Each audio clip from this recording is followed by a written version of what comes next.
আমার মতো কি তোমাদেরও এরকম চা খেতে গিয়ে মেঝেতে পড়ার টেবিলে দাগ হয়ে যায়? তো চলো এই দাগ যাতে না হয় সেই জন্য একটা জিনিস বানিয়ে ফেলি। এই জিনিসটা বানানো খুবই সহজ, কিন্তু শুধু সিমেন্ট দরকার। জিনিসটা বানানোর আগেই এত যদি ভুল করি তাহলে জিনিসটা বানানোর পর কি হবে? তো ভুলটা কি জানো তো, এই যে প্যাকেটটার মধ্যেই আগে আমি সিমেন্ট ভরে নিয়েছি। আরে বাবা, সিমেন্ট তো ভরে নিয়েছি, কিন্তু গুলবো কি করে এটাকে? আবারও সিমেন্টগুলোকে গ্লাসে ঢালি আর গ্লাসে গুলে নিই, তারপর প্যাকেটে ভালোভাবে ভরে নিতে হবে। সিমেন্টগুলো যাতে বেরিয়ে না যায় সেই জন্য ব্ল্যাক টিপ দিয়ে মুখটাকে আটকিয়ে নেব।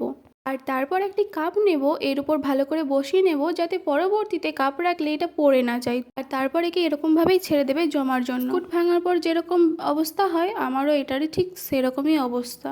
এটাতে প্রথমে আমি সিমেন্ট দিয়ে জোড়ানোর চেষ্টা করেছিলাম, কিন্তু সেটাতে ব্যর্থ হয়। এরপর এর ওপরে আমি আঠাও দিয়েছিলাম, সেটাও ব্যর্থ হয়।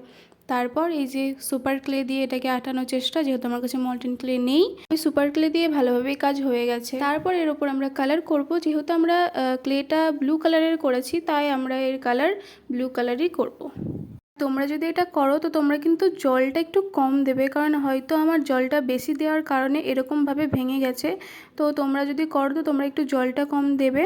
অ্যান্ড এটা যদি তোমাদের ভালো লেগে থাকে তাহলে একটা লাইক কমেন্ট শেয়ার অবশ্যই করে দেবে। টাটা।